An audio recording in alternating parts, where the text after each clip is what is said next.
어쨌든 지난 시간에 우리가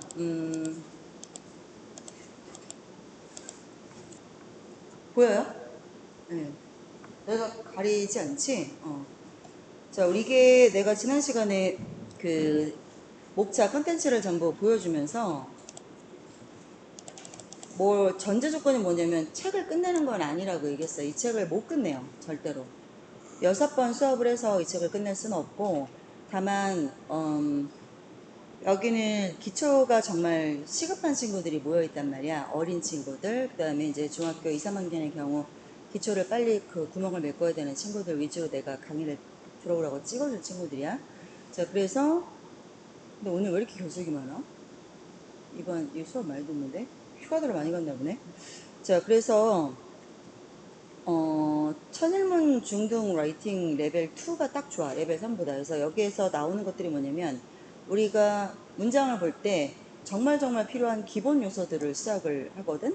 그래서 자, 여기 보면 형식부터 시작을 할 거고, 형식, 시제, 그 다음에 투부정사, 동명사랑 분사 이렇게 몇 가지를 내가 할 거라고 이야기했어. 이거 다 안 할 거야, 그제? 그래서 찍어서 수업을 할 거고, 그 다음에 다 못하는 교재는 겨울에 이어서 완성을 할 거예요. 그래서 그렇게 생각하시면 되고요. 자, 지난 시간 우리가 어디까지 했냐면 형식을 했어요. 그래서 형식에서 1형식부터 전부 시작을 한 게 아니라 그 독해할 때 가장 거슬리는 아이들, 그 다음에 너희들이 가장 잘 못 보는 구조, 그게 2형식, 4형식, 5형식이란 말이야. 그래서 그거에 대해서 했고, 그 다음에 서술형에 대해서 얘기를 다 못했어. 그래서 지금 잠깐만 한번 다시 복습을 해보면, 자, 주어 동사 보어로 이루어진 2형식을 지난 시간에 수업을 했죠. 자, 근데 보어가 뭐냐에 대한 개념을 잠깐 이야기했어요. 일단은 각자 이렇게 품사들이 나오면 이 품사들의 이름에 대해서는 좀 알아야 돼. 그 다음에 얘네가 어떤 애들인지 정체성에 대해서는 알아야 이 다음 수업이 연결이 되잖아. 그래서 주어랑 동사는 어떤 식으로 생각하면 된다겠어? 주어는 이 문장에서 행동을 행하는 주체가 되는 단어. 그래서 우리말로 해석할 때는 어떤 조사를 붙여요? 은는 이가를 붙인 아이들이겠죠. 누구는, 누구가 그런 식으로. 그래서 내 책가방은 이게 주어가 되죠. 그 다음에 동사는 뭐야? 뭐뭐하다, 뭐뭐이다 이렇게 끝난 아이들이 동사다 라고 했어. 그래서 여기서는 보인다가 동사야. 그래서 항상 문장에서는 주어랑 동사 이 짝꿍을 먼저 찾는 게 가장 우선이다. 그러면 우리말로 보면 네 책가방이 무거워 보인다 에서 보면 주어가 되는 거는 이 아이고 동사가 되는 건 이 아이니까 이렇게가 짝꿍이란 말이야. 그래서 영어로 올 때는 짝꿍. 네 책가방은 your backpack. 뭐뭐하게 보인다. look에 s 왜 붙어요? backpack은 it로 받을 거니까 s가 붙는 게 맞죠.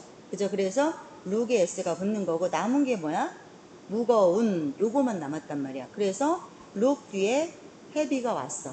이렇게 우리말에서 영어로 왔고요. 그 다음에 자, 영어로 바꿔놓은 다음에 이 아이를 문장을 뜯어보니까 이건 당연히 주어고 동사고 그 다음에 자 너의 책가방이 뭐뭐하게 보여. 결국 look이 중요한 게 아니라 heavy가 중요한 거란 말이야. 이 heavy는 주어의 상태를 보충하고 있죠. 만약에 heavy가 없다 쳐봐.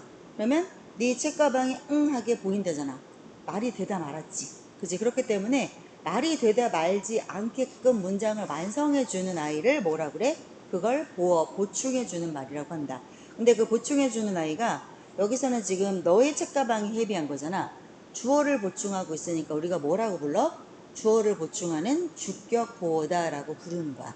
자, 이런 식으로 문법 용어를 내가 하나하나 설명할 테니까 나올 때마다 정리하셔야 돼요. 자, 그래서 선생님 근데요, look은 일반 동사 아니에요? 자, 일반 동사는 보세요. 얘들아, heavy의 품사가 뭐야? 몰라요 하지 말고 품사 이제부터 알아가셔야 돼요. 품사를 모르면 그 단어를 어느 자리에 넣어야 될지를 구분을 할 수가 없어. 어서 오십시오.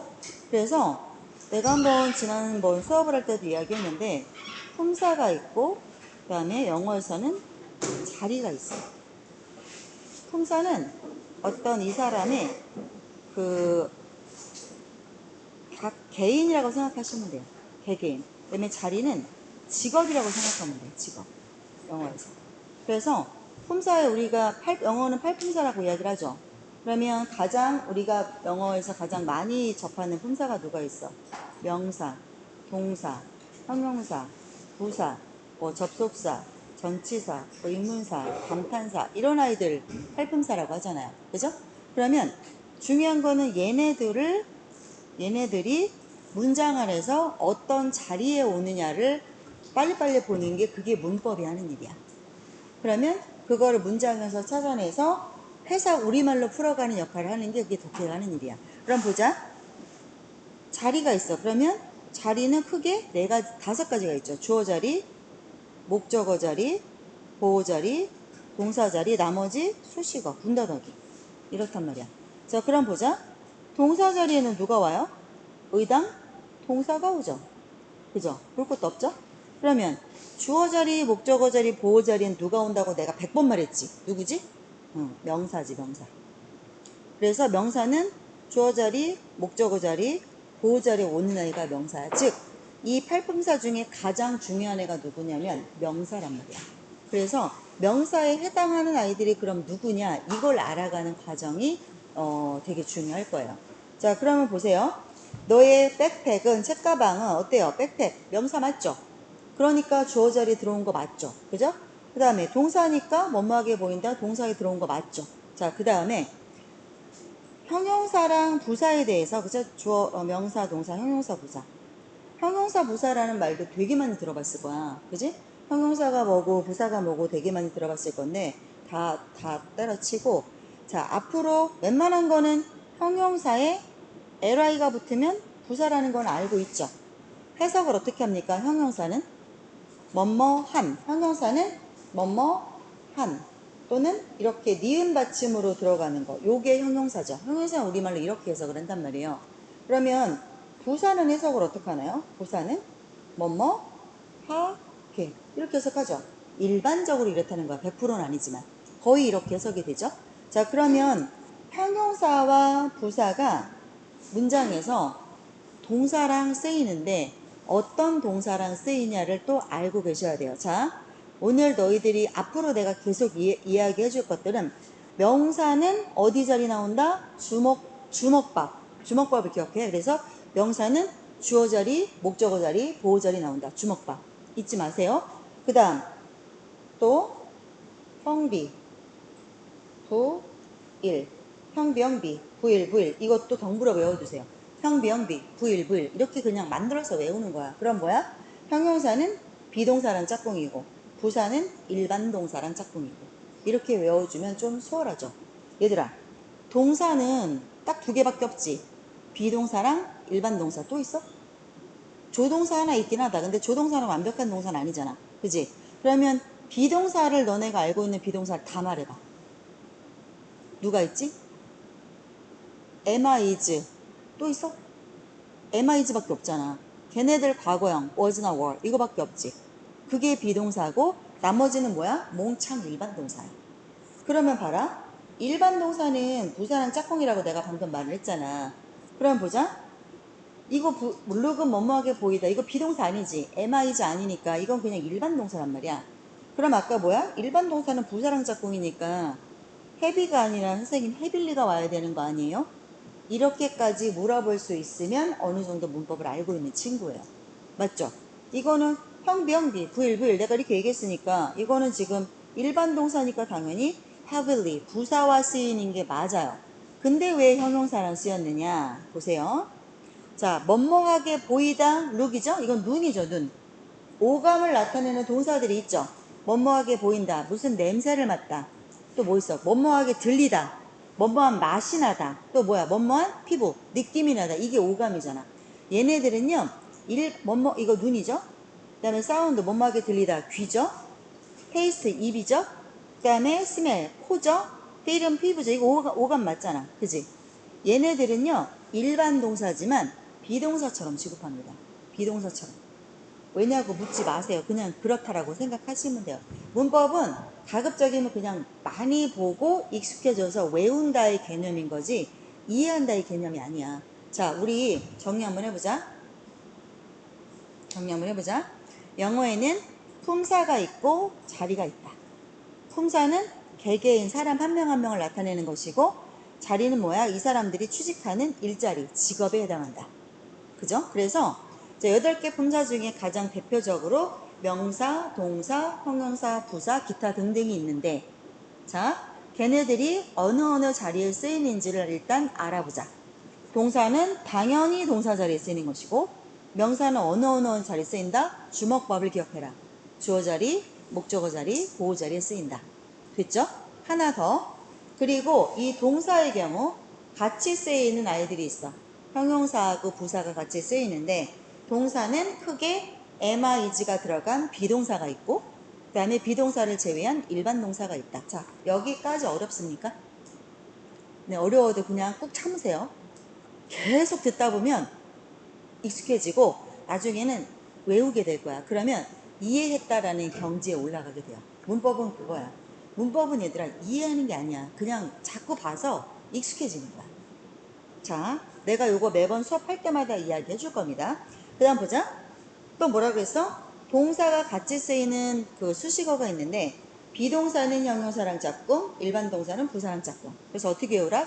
형비, 부일 이렇게 외우라. 자, 이런 말을 좀 들어놓으면 시험 볼 때 이게 떠올라. 그래서 써먹을 수가 있을 거야. 자, 보자. 그런데 선생님, 얘는 일반 동사인데 왜 부사랑 안 쓰이고, 그죠? 부사는 일반 동사랑 쓰이는데 형용사랑 쓰였나요? 뭐라 그랬어요, 선생님이 지금? 일반 동사지만 비동사처럼 취급하는 아이들이 있다. 그래서 그런 아이들은 뭐라? 형용사랑 쓰여야 된다. 근데 그런 애들 어떤 애들이다? 감각을 나타내는 look, sound, taste, smell, feel과 같은 아이들이다. 얘네들은 어떻다? 형용사가 와야 한다. 자, 그러면 보자. 한 가지만 더 확장해보자, 얘들아. 아까 우리 보호 자리에 누구 온다고 했지, 얘들아? 명사 온다 했지. 명사. 그랬지? 근데 선생님, 요거 혜비는 너의 백팩, 책가방을 보조하는 보호라고 아까 하셨잖아요. 그런데 아까 보호 자리에는 명사가 온다고 했죠? 근데 지금 이 혜비는 보호 자리에 왔고 혼자는 형용사인데요? 뭐 입만나면 쌤은 거짓말을 하세요? 까지 물어보는 친구는 아주 훌륭한 거야. 그지? 그거 이상하다는 걸 알아냈다는 건 대단한 거야. 맞지? 내가 분명히 그랬잖아. 보호자리 명사 온다고 했는데 지금 얘 해비가 주어 보충하는 보호로 쓰였는데 해비는 명사야? 무거, 뭐뭐 한, 니은, 무거, 형용사잖아. 그지? 자, 그러면 여기서 한 가지 더 확장을 할 수가 있죠? 뭐야? 보호 자리에는 명사도 오지만 형용사도 오네. 그렇죠. 보호 자리에는 명사도 오지만 형용사도 오네요.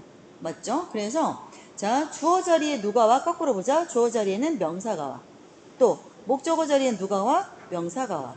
보호 자리에 누가 와? 명사가 오고 형용사가 와. 맞죠? 동사 자리에 누가 와? 동사가 와. 어렵습니까? 이 정도는 충분히 이해할 수 있죠? 자, 제가 시간을 3분 드릴 테니까 지금까지 쌤이 설명한 거를 여러분의 어디 공간을 잡아서 정리를 해서 한번 적어보세요. 어디에 적어주시면 좋으냐면 10쪽에 한번 적어보시죠. 10쪽에. 지금까지 선생님이 정리해서 선생님의 언어로 이야기한 거를 너희들의 언어로 한번 정리해서 적어보세요. 적어보세요. 그리고 나서 발표 한번 시켜볼게요.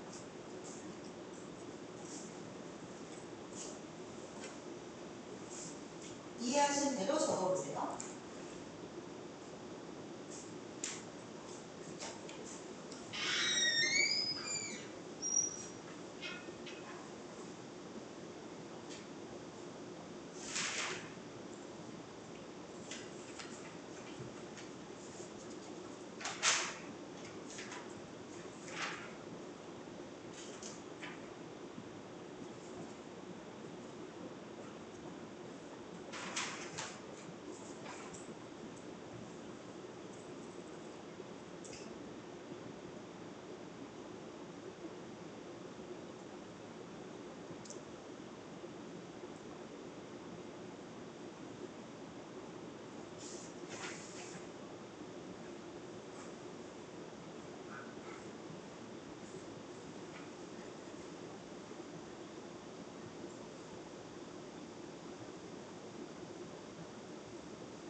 수 있는 분. 재혁이 한번 해볼까?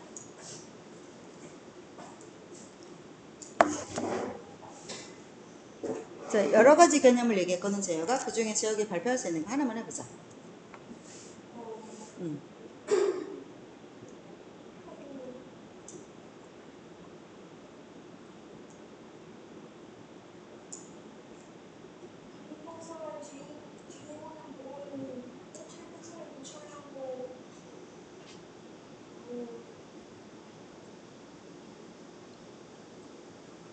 자, 너무 어려워요? 어렵죠? 어린 반일수록, 그러니까 레벨이 낮은 어린 친구들일수록 자기의 언어로 정리해서 이해하는 거를 못해. 왜냐면 한 번도 해본 적이 없어. 근데 얘들아, 고등부로 올라갈수록 이 능력은 필수야. 이거 하셔야 돼요, 앞으로. 그러니까 선생님이 이렇게 얘기를 해주면 그래도 뭔 말인지는 뭐 알죠? 선생님 앞에서 뭐라고 씹으려. 그러면 뭐, 아, 저 여자가 뭐라고 떠드는구나. 이 정도는 알 거 아니야. 너네들이 그 정도의 그 영어 기본기가 없진 않아. 여기 앉아있는 애들가 다 아는 애들이잖아, 지금. 그 정도는 된단 말이야. 자, 그러면 그 다음에 뭐가 중요하냐면 항상 여기에서 끝나니까 발전이 어려운 거야. 자, 항상 다음 단계 뭐 하셔야 되냐면, 왜 너네 유명 티처스 보니? 알아요, 뭔지? 그 조정식, 영어 조정식이랑 그 내가 그 일타 강사들 있잖아. 그 수학 그 누구지? 누구지? 그 살 엄청 뺐더만 수학 선생님. 아우, 누구지? 갑자기 생각이 안 나네? 왜 목소리 쉬어갖고 하도 강의해서 목소리 쉬신 그 수학 선생님하고 영어 걔는 무슨 키도 작은 게 지가 프린스라고 이러고 나오는 잘생긴 애 있잖아. 근데 엄청 영어 강의 잘하지. 수학 선생님도 굉장히 강의 잘하시죠. 그 선생님들이 항상 어떤 이야기를, 똑같은 이야기를 하냐면 자신의 언어로 이해할 수 있어야 된다는 말을 항상 해. 그 사람들이 앞에서 아무리 날고기고 강의를 해도 거기서 끝이야. 듣고 끝이야. 항상 애들이 마찬가지야. 근데 그 다음으로 넘어가는 친구들은 뭐가 한 끝이 뭐가, 그럼 우리 여기서 다 같이 앉아서 공부했잖아. 지금 다 비슷한 레벨이니까 여기 앉아서 공부하잖아. 그러면 다음 겨울방학 때 똑같은 레벨을 들어오는 친구가 있고 다음 레벨을 올라가서 수업을 듣는 친구의 차이가 뭐냐면 바로 이거야. 자기의 언어로 정리해서 스스로 집에 가서 이해할 수 있느냐의 차이거든. 이게 어렵다는 거를 선생님은 현장에서 아이들을 많이 보면서 알고 있어. 이게 쉽지 않아. 그러니까 너희들이 부족하고 너희들이 띠리해서가 아니야. 절대로 그렇지 않아. 안 해봐서 그래. 해보면 돼. 이거 처음 한 번이 어렵지 자꾸 해보기 시작하면 되고, 그다음에 이걸 왜 못하냐면 학교를 가면 학습지를 나눠주지. 초등 친구들은 아직 모를 수도 있는데 이제 중학교로 올라가잖아. 그리고 고등학교로 올라가잖아. 그럼 학교에서 아예 정리된 거 한 장을 줘. 선생님이 그냥 딱 정리를 해줘. 깔끔하게 노트 필기를 해서 줘버려. 그럼 너희들은 평생 노트 필기를 너희들이 직접 할 필요가 없는 거야. 그 능력을 갖추지 못하면 혼자 정리하고 이걸 할 일이 없어. 그럼 그 능력이 엄청 대단한 건 아니야. 그냥 이렇게 써보는 거야. 선생님이 이렇게 얘기한 거를 자기가 한번 이렇게 자기 언어로 써보는 거, 이거 되게 되게 중요해. 그래서 선생님은 깔끔하게 노트 정리 안 해줘. 그냥 내가 이렇게 적어놓 주잖아요. 그거를 스스로의 언어로 한번 정리를 해서 적어보시고, 내가 가르쳤던 정말 많은 친구들 중에 굉장히 이 과정을 힘들어했던 친구가 하나 있어. 초등학교 3학년 때부터 나한테 와서 지금 고등학교 1학년이거든요. 그래서 이제 초3 때 왔는데 어떤 느낌을 받았냐면 아이가 말을 너무 잘해. 그러니까 수다스러워, 한마디로. 그래서 영어를 하겠구나라고 생각을 했어. 그리고 책도 좀 읽는 편이라고 하고, 근데 봤더니 만화책을 많이 보는 거지 이렇게 글이 있는 책을 보는 게 아니야. 그러니까 그냥 수다스러운 아이인 거야.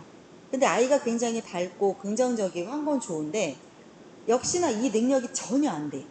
근데 애가 어떤 게 있냐면 성적을 올리고 싶어 해. 그러니까 되게 이런 게 있어. 그러니까 이런 친구들은 나중에 성공할 거야, 분명히. 어떤 게 있냐면 남한테 멋지게 보이고 싶어 하는 욕심이 굉장히 큰 친구야.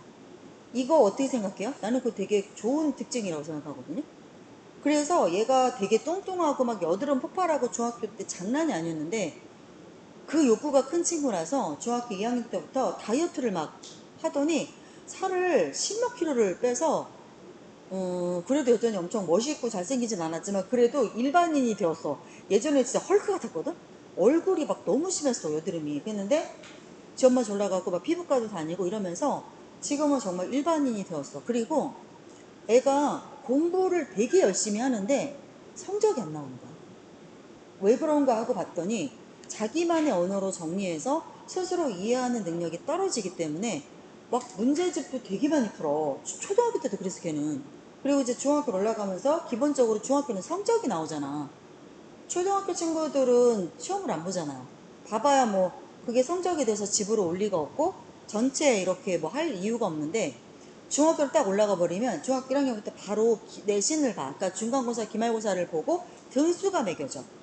그때부터 이제 너희들이 뭐가 되냐면 나래비를 세우는 거야. 그래서 나는 내가 만약에 우리 반이 30명인데 내가 반에서 뭐 27등을 했어? 그러면 나는 그 꼴찌류에 해당하는 친구잖아. 그러면 내가 굉장히 인성도 좋고 뭐 다른 특징이 되게 많은 훌륭한 자질을 많이 갖고 있음에도 불구하고 내가 성적이 안 나오잖아? 그럼 나는 그런 하찮은 꼬레비 친구가 돼버리는 거야. 학교가 그런 곳이야. 근데 너희들이 살고 있는 곳은 대한민국이야. 어쩔 수가 없어. 어쩔 수가 없어. 그러니까 얘가 초등학교 때 뭐 이거저거 많이 했는데 중학교를 딱 올라가서 되게 나는 막 열심히 하길래 성적이 나올 줄 알았는데 막 40 몇 점, 그 다음에 진짜 많이 했는데도 63점? 뭐 이래가지고 애가 울었어 와가지고. 선생님 어떻게 해야 돼요? 야, 영어를 걔가 문제집을 4권을 풀고 갔어. 이렇게 빡빡하면 시중에 나온 문제집을 다 풀고 간 거야. 그러면 여기 내신 해본 친구들은 알 거야. 한 과목의 문제집을 4권씩 푼다는 게 어떤 건지 알 거야.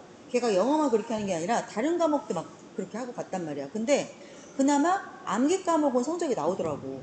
암기 과목은 그냥 딸딸딸딸 외우면 되니까 뭐 한국사, 사회 이런 거는 100점이 나오더라. 근데 영어, 수학, 국어, 과학 이런 과목들 있잖아. 이해가 좀 수반이 돼야 되고 이런 과목들에서 성적이 너무 안 나오는 거야. 수학은 그래도 얘가 초3 때부터 계속 애남바가 과외를 붙여가지고 그래도 80점, 90점대가 계속 나오는데 문제는 영어인 거야. 자, 그래서 굉장히 내가 고민을 많이 했어. 아, 얘가 학원을 오래 다녔음에도 불구하고 영어 성적 그리고 되게 열심히 하려고 그래. 뭐 내신 기간에는 매일 와 매일. 매일 와서 문제집 지가 맨날 이만큼씩 풀어갖고 답을 보고도 모르겠는 거는 맨날 질문하고 하는데 성적이 안 나와. 되게 미스테리지. 이러기가 되게 힘들어. 어떻게 생각해? 그 길을 먼저 갔던 그 선배로서 강유야. 이러기가 쉬워? 야, 영어 과목 문제집을 4권을 딸딸딸 풀었어 강유야. 근데 63점 맞는 게 이게 일반적이야? 그지 아닌 거 알고 있지? 맞지 지연아? 맞지? 어떻게 생각해? 그러기가 쉽지 않죠. 이거 내신 해본 친구들은 너무 이상하다고 느낄 거야. 자, 근데 나는 얘를 알잖아. 자, 얘는 어떤 능력이 없냐면 이거 이렇게 조합해서 정리하는 능력이 없어. 전무했어. 그래서 그때부터 걔한테 뭘 시켰냐면 백지를 주고 백지에 수업을 내가 되게 짧게 해줬어. 5분, 뭐 10분 이렇게만 해주고 앉아서 혼자 정리하는 연습을 계속 시켰거든. 자, 그러고 나서 조금씩 성적이 올라가다가 그리고 문제집 드립다 푸는 거를 못하게 시켰어. 그러니까 스스로 어떻게 도치가 됐냐면 아, 나 공부 너무 많이 했는데 나 이 정도로 공부 많이 했으면 나는 100점이 나와야 되지 않나? 기대를 하게 돼, 사람 심리가. 그렇지 않니?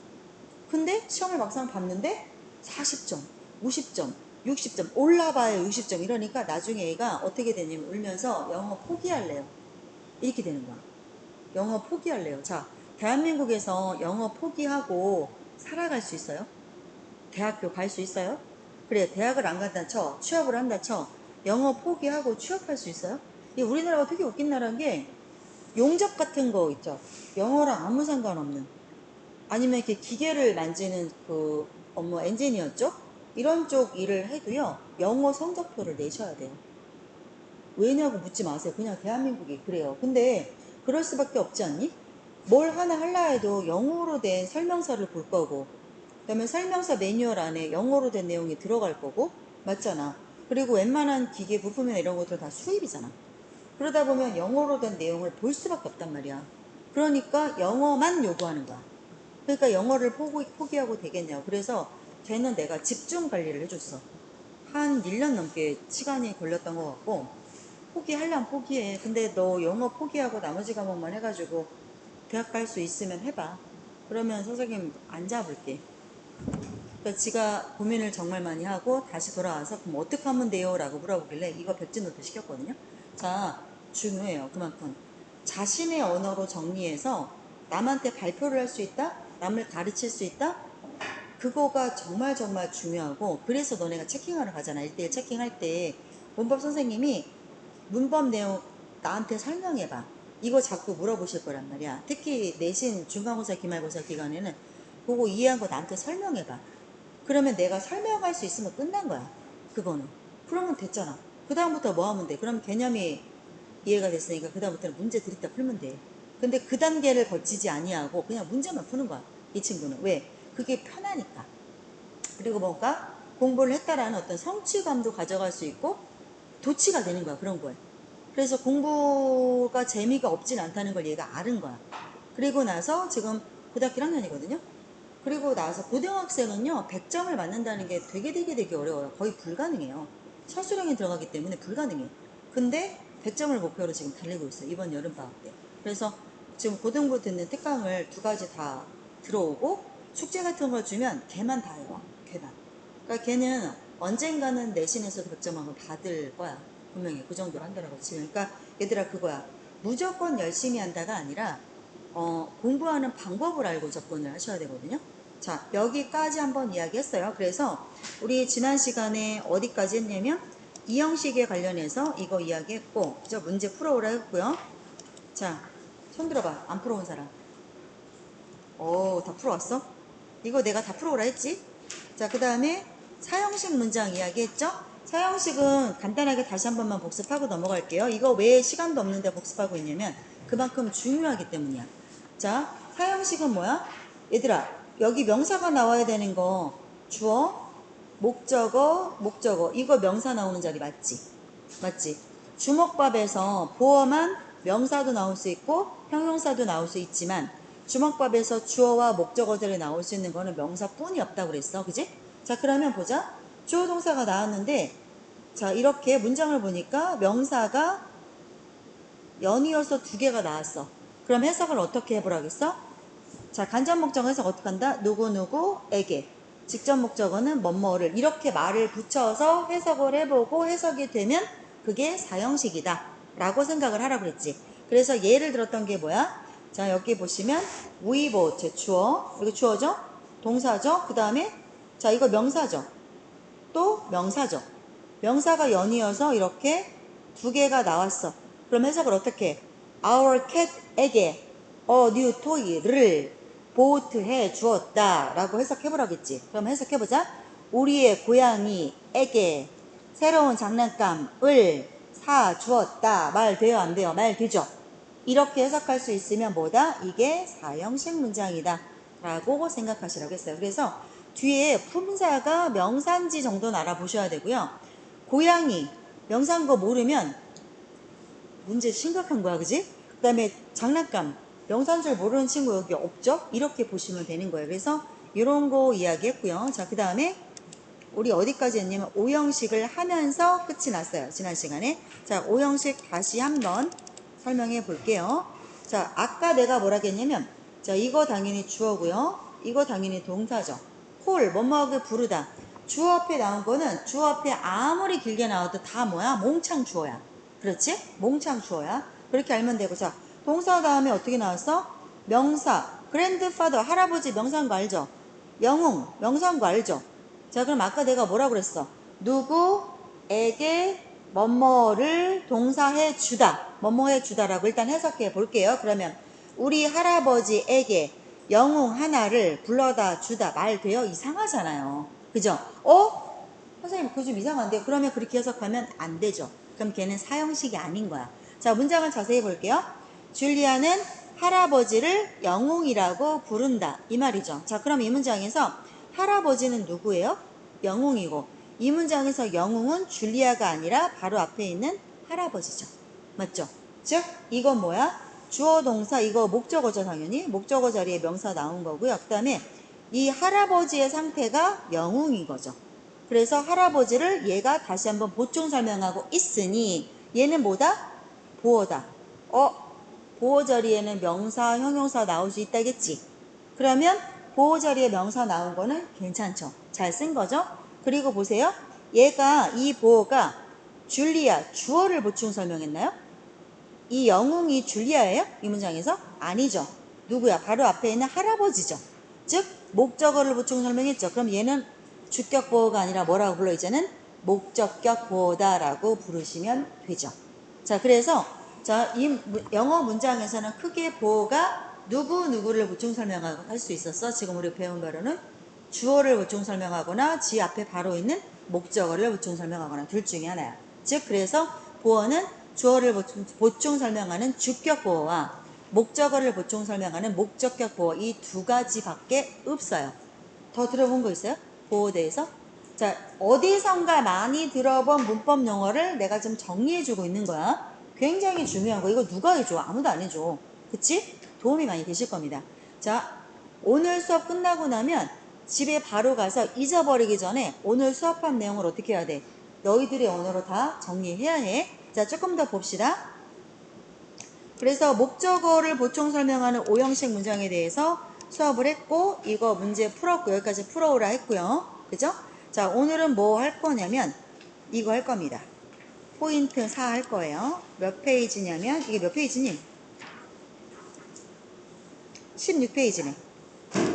자, 네 번째 포인트 보겠습니다. 목적격 보호 자리 얘들아 방금은 뭐 나온 거 봤니? A hero 명사 나온 거 봤죠? 그 다음 우리 지난 시간에 또 목적격 보호 자리에 어떠한 아이들 나온 거를 봤었냐면 맞아볼게요. 테드는 주어죠. keep 동사죠. 이거 당연히 목적어. 동사 뒤에 나오는 room 명사잖아. 동사 뒤에 바로 나오는 명사는 볼 것도 없이 무조건 목적어 100%야. 그러면 그 다음에 나온 아이는 뭐야? 명사가 나올 수도 있고 지금 본 것처럼 형용사가 나올 수도 있는데 보세요. 그의 방을 깨끗한 상태로 유지한다 이거죠. 그럼 얘들아 이 문장 안에서 클린한 거는 테드야 그의 방이야? 그렇지 그의 방이지 맞지? 그러면 그의 방의 상태가 깨끗한 거죠. 그러죠? 그러니까 클린은 바로 앞에 있는 목적어를 보충 설명했으니 얘는 하는 일이 뭐야? 보어고 목적격 보어 맞죠? 목적어를 보충 설명했으니까 목적격 보어란 말이야. 자 그러면 아까 맨 앞에 시간에 내가 품사와 자리를 설명할 때 뭐라 그랬어? 명사는 주먹밥 자리에 쓰인다 했고 하나 더 보호 자리에는 명사도 오지만 누구도 온다? 형용사도 온다라고 이야기했었죠. 그래서 자 주어 자리에는 명사 오고 목적어 자리에 명사 오고 보호 자리에 명사 오는데 보호 자리에는 누구 하나 더 올 수 있죠? 형용사도 올 수 있다. 기억하죠? 야, 이분 나한테 저거 얘기한지? 자 그러니까 어때? 보호 자리에 clean 깨끗한 형용사 오는 거 이상하지 않아요. 맞죠? 처음 이 개념 접할 때만 좀 이렇게 뜯어보세요. 나중에는 숨 쉬듯이 자연스러워져요. 자, 그래서 보호 자리에는 지금 보자. 명사랑 형용사가 온다고 내가 분명 이야기했어. 그 두 개뿐이 없다고 얘기했다. 그랬는데 넘어갈게요. 투부정사 보호를 좀 보겠습니다. 자, 볼게요. 이거 S 끝에 동사지 얘들아? 그러면 어떻게? 동사 앞에 나온 거는 무조건 주어라겠고 자 주먹밥 주어 자리에 나올 수 있는 품사는 명사밖에 없다겠지? 그래서 한 여자 명사 맞잖아. 잘 왔지? 자 그 다음에 뭐야? 동사 다음에 나오는 거는 무조건 뭐다? 목적어다. 그러면 어떻게? 한 여자가 나를 요청한 거야. 나를 요청했어. 자 그 다음에 보자. To carry the bag. To carry the bag. 자 가방을 carry 좀 들어다 줄 것을 요청했어요. 자, 그럼 보자. To carry the bag. 이 일을 누가 할 거야? 한 여자가 할 거야? 앞에 있는 내가 할 거야? 가방은 누가 들어다 주는 거야? 내가 들어다 주는 거지. 나한테 그 일을 하라고 이 여자가 부탁한 거지. 맞지? 자, 그러면 얘는 누가 하는 일을 보충 설명했어? 앞에 있는 목적어가 하는 일을 보충 설명했으니까 목적격 보호가 하는 일을 했어. 근데 선생님 보호 자리에는 명사랑 형용사뿐이 못 온다면서요. 근데 얘는 지금 누구야? 동사 앞에 투가 붙은 투부정사라고 이거 부르죠 우리. 그리고 의미 덩어리니까 상자를 운반해 주기. 투부정사 덩어리잖아. 선생님 이거 동사 아니에요? 근데 왜 보호 자리에 썼어요? 이거 이상하죠? 안 이상해요? 이상하게 느껴야 돼요. 그죠? 그러면 얘들아, 이 투부정사 덩어리는 지가 뭔데 보호 자리 나온 거야? 그러면 어떻게 생각해야 돼? 내가 한 말을 의심하지 마. 나는 틀린 말 안 해. 그럼 보자. 보호 자리에는 명사랑 형용사가 나올 수 있다겠지? 그럼 너네 어떻게 생각해야 돼? 아, 이 투부정사가 혹시 명사인가? 형용사인가? 이렇게 생각해야지. 맞지? 선생님, 이거 캐리 동사 아니에요? 맞아. 캐리 동사 맞아. 누가 아니래? 근데 이건 캐리가 아니고 앞에 투가 붙었잖아. 그러니까 이런 걸 뭐라 그래? 투부정사 덩어리라고 한단 말이야. 투 뒤에 동사가 붙은 걸 문법 용어로 투부정사 덩어리라고 불러요. 자, 그러면 너희들은 합리적 의심을 해야 해. 어떻게 생각해야 해? 아, 동사 앞에 투가 붙으면 동사가 아닌가 보네. 그러면 그거 명사인가? 형용사인가? 이렇게 나한테 물어봐야 돼. 맞지? 얘들아, 투부정사 덩어리의 품사가 뭐야? 명사야, 명사. 투부정사 덩어리는요, 명사로 취급해요. 왜냐고 나한테 묻지 마세요. 걔네가 5,000년 동안 그렇게 썼어요. 자, 그럼 이거 해석을 어떻게 해야 돼? 이제는 캐리 하다로 해석하시면 안 되죠. 이거 동사가 아니니까. 그럼 이제 어떻게 해석하셔야 돼요? 명사처럼 해석하셔야 돼요. 그럼 어떻게? 캐리, 운반하기, 운반하는 것, 이렇게 명사처럼 해석해야 돼. 앞에 동사 앞에 투가 붙어버리면. 자, 그럼 보자. 나에게 그 가방을 운전하기를, 그 가방을 들어주기, 가방 들어줄 것을 asked, 요청했다. 어때요? 말 되죠? 그죠? 그러니까 지금 뭐야? 목적어를 보충 설명하는 목적격 보호 자리에 아까 앞전에서는 명사 나온 거 봤고 형용사 나온 거 봤고 지금은 또 뭐 봤어? 투부정사 덩어리 나온 거 봤네요. 왜요? 투부정사는 무슨 덩어리야? 무슨 덩어리야, 인사야? 투부정사는? 무슨 덩어리야, 지연아? 그렇지. 투부정사는 명사 덩어리야. 맞죠? 자, 그냥 수업을 쭉 따라오실 게 아니라 스스로 정리하면서 계속 따라오셔야 돼. 그럼 우리 한번 해보자, 얘들아. 자, 문장에서 한번 볼게요. 조금 더 확대해 보겠다. 뒤에 이거 글씨 보여요?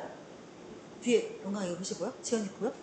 지연이 보여 이거? 오케이. 자, 볼게요. 그럼 하나 더 보자. 자, 그는 원했다. 주어고 동사고 무조건 뒤에 나오는 이거 이건 이거 뭐야? 대명사니까 이건 무조건 목적어야. 그지? 동사 뒤에 명사 나오면 무조건 목적어야. 그러면 그 다음에 투부정사 나왔네? 그럼 보자. To lend him a pen. 그 남자에게 펜 하나를 빌려주는 거잖아. 맞지? 그럼 얘들아 이 문장 안에서 그 남자에게 펜 빌려주는 거는 그가 빌려주는 거야? 내가 빌려주는 거야? 내가 빌려주는 거지. 그는 나더러 지한테 펜 하나 빌려줄 것을 원했다. 이런 문장이잖아. 그러면 to lend him a pen은 앞에 있는 내가 할 일이지. 그렇지? 목적어가 할 일이니까 여기서부터는 뭐야? 목적격 보호가 되는 거죠. 자, 그래서 보호 자리에는 지금 누가 쓰였어? 투부정사 덩어리가 쓰였네요. 자, 투부정사 덩어리가 어떻게 보호 자리에 쓰였어요? 투부정사 덩어리는 뭐니까? 명사 덩어리니까. 됐죠? 보호 자리에는 뭐다? 보호 자리에는 나올 수 있는 게 명사와 형용사가 나올 수 있고. 자, 그래서 투부정사가 어떤 자격으로 나온다? 명사의 자격으로 쓰일 수가 있는 것이다. 됐죠? 자, 하나 더 볼게요. 대표 기출문제를 좀 풀어보겠습니다. 자, 이거 시간 잠깐 드릴 테니까 대표 기출문제를 좀 풀어봐 주세요. 못하겠어도 한번 해보려고 읽어라도 봐주세요. 제가 풀어드릴게요.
자, 같이 한번 해보죠. 얘들아, 여기 우리말 봐봐. 우리말에서 항상 뭐랑 뭐를 먼저 찾으라겠어? 짝꿍이 되는 주어와 동사를 먼저 찾아서 밑줄을 그라겠지. 자, 그러면 주어는 은는 이가가 붙은 게 주어라겠어? 동사는 뭐야? 뭐뭐한 다가 붙으면 무조건 동사지. 목적어는 뭐겠어? 뭐뭐를, 뭐뭐을 이게 목적어잖아. 자, 그럼 보자. 이 문장의 주어가 되는 거는 나는이지. 동사는 바랍니다지, 바랍니다.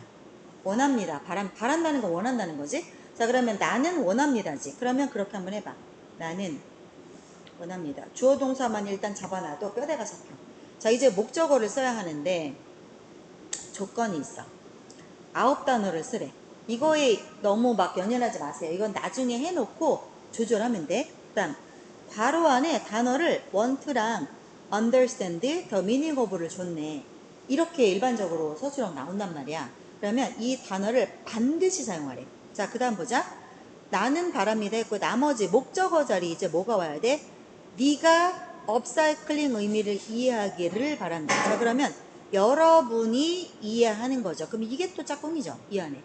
그러니까 결국 얘가 목적어가 되는 거고 목적어 자리에 여러분이 오는 거니까 you가 오는 거죠. 여러분. 그 다음에 목적어가 하는 일이 뭐야? 이해하기를 원하는 거지.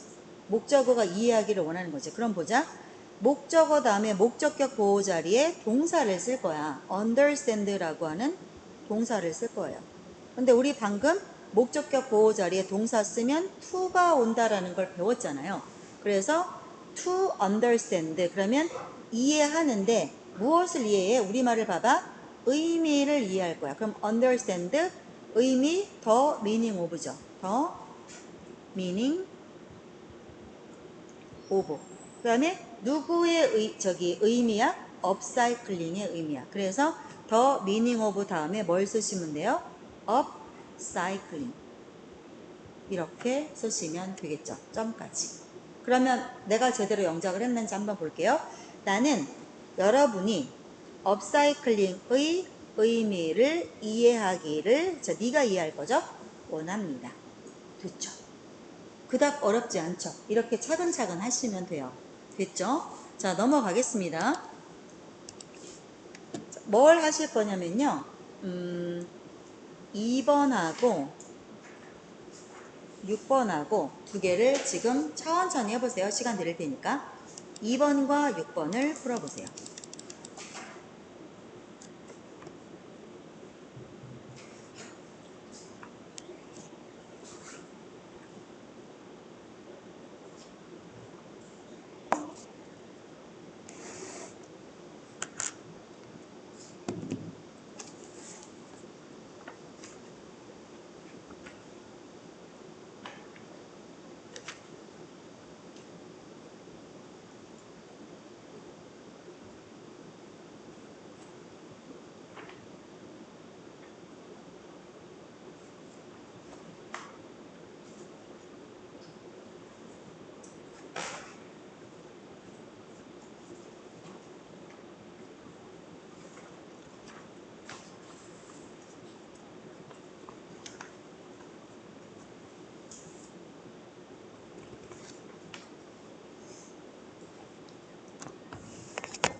됐어요?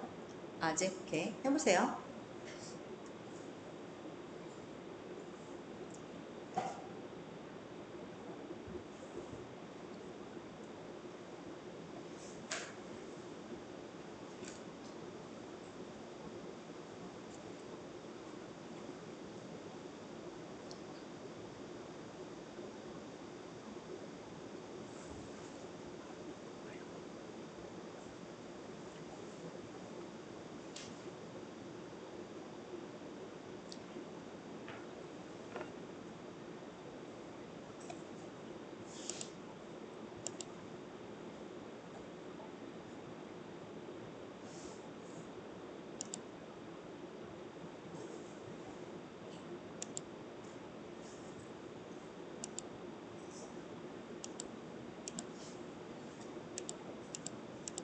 자, 같이 한번 해볼까요? 같이. 2번 보자. 항상 우리말이 먼저야. 우리말을 잘 뜯어봐야 되거든. 그래서 그 국어가 되게 중요해, 사실은.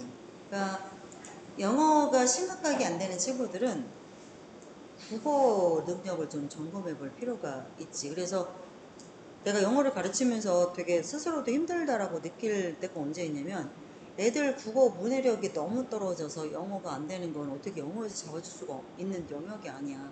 그래서 국어를 가르칠 수는 없잖아, 내가 국어를 어떻게 가르치겠어. 그래서 국어를 문해력을 좀 하시고 오셔야 되는데 자, 그런 얘기를 좀 합시다. 천천히. 자, 볼게요. 얘들아, 우리말을 먼저 봐. 주어가 누구야? 은는이가 붙은 그 선생님은 이게 주어지. 동사가 누구야? 짝꿍. 그 선생님이 조언하셨다죠. 이렇게 짝꿍이죠. 그러면 그거 먼저 쳐.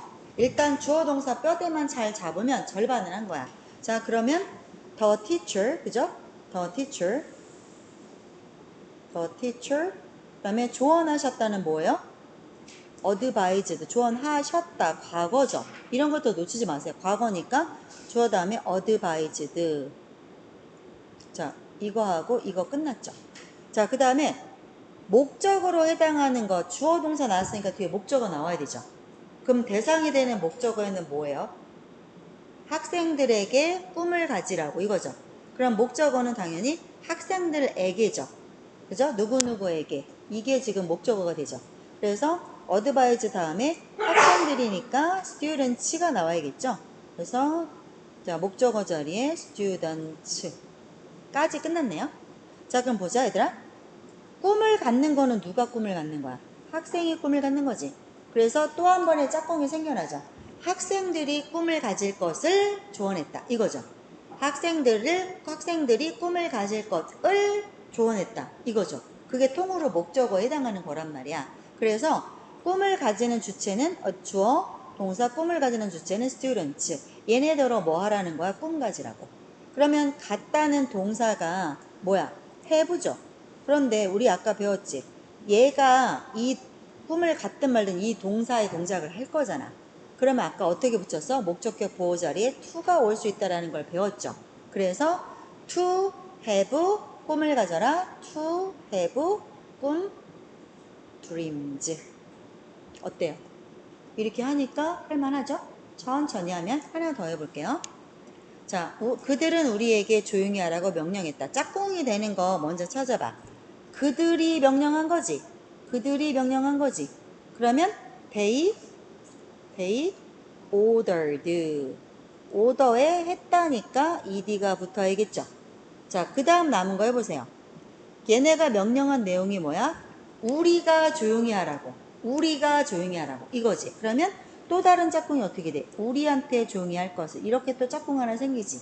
맞지? 그러면 주어 동사 다음에 목적어절이 나오는 건 우리잖아. 그러면 당연히 we를 쓰면 안 되지. 여기는 목적어절이니까 we, our, us 목적격을 쓰셔야겠죠? 그죠? 목적격 쓰셔야 되고 그 다음에 우리가 할 게 뭐야? 조용히 할 거야. 조용히 할 것은 be quiet죠. be quiet. 우리는 조용히 할 거야. be quiet. 얘들아 아까 내가 뭐라 그랬어? quiet 조용한 형용사는 형용사는 비동사랑 짝꿍이라 했잖아. 그래서 be quiet가 나오는 거야. 자, 그 다음 어떻게? 동사는 앞에 to가 붙어야 보호 자리에 온다라는 거를 배웠잖아요. 그래서 주어 동사, 자, 목적어 자리에 목적어죠. 그 다음에 얘가 이 동사를 할 거잖아. 이렇게가 짝꿍이잖아. 그래서 us to be quiet. 됐죠? 자, 여기까지 한번 봤고요. 자, 다음 하나 개념 짧은 거 하고 보내드릴게요. 자, 이거 하나 봅시다. 이제는 볼게요. 선생님들은 시켰다 학생들을 주어 동사 목적어 여기까지는 잘 따라왔죠? 빨리 떠나라고. 애들더러 빨리 떠나게 했다 이거야. 그러면은 이렇게가 짝꿍, 이렇게가 짝꿍이지. 선생님이 레슨 시키다 이 뜻이야. 선생님이 시킨 거야. 자, 학생들이 빨리 떠날 것을 이렇게 시켰어. 뭐 이상해? 뭐 이상하지? 아까랑 뭐 다르지? 뭐 다른 거 보이잖아? 보이는 사람. 뭐 달라? 뭐 아무것도 안 달라? 봐봐 얘들아. 아까는 아까는 여기 목적어가 이 동사 할 건데 동사 앞에 to 썼었잖아. 맞지? 여기는 왜 to 안 써? 선생님이 오타예요. 출판사에 전화해요. 아니죠. 자, 이거 이유가 있겠죠. 설마니 해커스 정도 되는 출판사가 이런 걸 오타를 냈을 리가. 자, 그러면 이유가 있는 거야. 자, 보세요. 여기 동사가 누구예요? let이죠. let 같은, 그래서 얘는 원칙에서 벗어나는 동사고요. 자, 3대 사역 동사가 있어요. 사역은 일을 시키다라는 뜻이에요. 그래서 뭐뭐하게 시키다 이런 아이가 let, 또 누구 있죠? 세 가지? have, make. 시험에는 예외가 나오겠죠. 언제나. 그래서 얘네들은요, 특징이 뭐냐면 지금 본 것처럼 목적어가 나오고 뒤에 목적격 보호 나오잖아요. 목적격 보호절에 동사 썼죠. 다른 애들은 어떻게 써? 이 앞에 to를 썼죠. 근데 얘네들은 특징이 뭐야? 뒤에 to를 안 쓰는 게 특징이야. 안 쓰는 게 특징이야. 그래서 우리 let's go, 굉장히 많이 말하는 이 let's go 풀어서 쓰면 let us go 이거거든요. let 다음에 동사 나왔죠. let us to go 이렇게 하지 않잖아요. to를 왜 안 써요? let이라서 그런 거예요. let이라서. 그래서 자, 원래 동사 다음에 목적격 보호 자리에 다른 동사 올 때 to를 쓰는 게 원칙이지만 시험에는 종종 누가 나와요? 예외가 나오죠. 원칙은 다 알고 있을 거라고 생각해. 자, 그래서 뭐다? let, have, make. 얘네 뒤에는 목적어 나오고 목적격 보호가 올 때, 그죠? 목적격 보호가 올 때 to 동사를 쓰는 게 아니고 to를 쓰면 안 된다. 이렇게 되는 거죠. 자, 근데 여기에 하나 까다리가 있어. let, have, make 말고 help라는 애가 있거든. help는 웃긴 게 뒤에 to를 써도 되고 안 써도 돼. 그러니까 시험에 안 나오겠지. 그잖아. to를 써도 되고 안 써도 되는데 얘가 시험에 나오겠냐고. 이렇게는 안 나와. 그래서 자, I helped. 내가 도와준 거지. 그 다음에 그 할머니가 잃어버린 가방을 찾는 거지. 이렇게가 짝꿍이고 이렇게가 짝꿍이죠. 그래서 보세요. help 동사는 뒤에 동사에 레이디가 찾는 거잖아. 할머니가 가방 찾는 거잖아. 잃어버린 가방 찾는 건데 여기 앞에 to를 써도 되고 안 써도 돼. 하나 더 해보죠. 선생님 여기도 지금 to라고 안 했는데요. 예외가 짜르륵 나오는 거야. 자, 봐봐. 목적격 보호에 동사 쓸 건데 to 안 쓰는 거 예외가 뭐였어? let, have, make를 썼어. 그 다음에 여기에 help는 써도 되고 안 써도 되는 까딸이야. 그지? 여기 세 가지 얘기했어. 그 다음 뭐야? 오감에 관련된 동사들 있죠? 그죠? 보고, 듣고, 느끼고, 맛보고, 뭐 하나 못 빠졌냐? 보고, 듣고, 냄새 맡고, 그지? 이렇게 해당하는 아이들이 오잖아. 그럼 여기 걔네들도 또 to를 안 써. 그래서 지금 중학교 2학년, 3학년 내신에는요, 이거 엄청 많이 나와요. 알고 계셔야 돼요. 자, 알고 계셔야 되고, 고등학교로 올라가도 계속 만나게 될 아이들이니까 알고 계십시오. 보세요. 우리가 봤고요. 그 선수가 홈런을 친 거예요. 맞죠? 요렇게가 짝꿍, 요렇게가 짝꿍이에요. 맞죠? 자, 그럼 보세요. 더 플레이어가 홈런을 쳤어. 그러면 원칙대로 하자면 여기 앞에 to가 붙는 게 맞죠? 아까 말했던 것처럼 목적격 보호에 투부정사가 오는 게 맞죠? 왜? 그게 명사 덩어리라고 했으니까. 그런데 동사가 앞에 이런 동사들 또는 오감에 관련된 동사들이 오면 어떡한다? to를 안 쓰는 게 원칙이다. 됐죠? 자, 그래서 뒤에 넘어가서 그러면 우리 문제 하나만 풀고 보내드릴게요.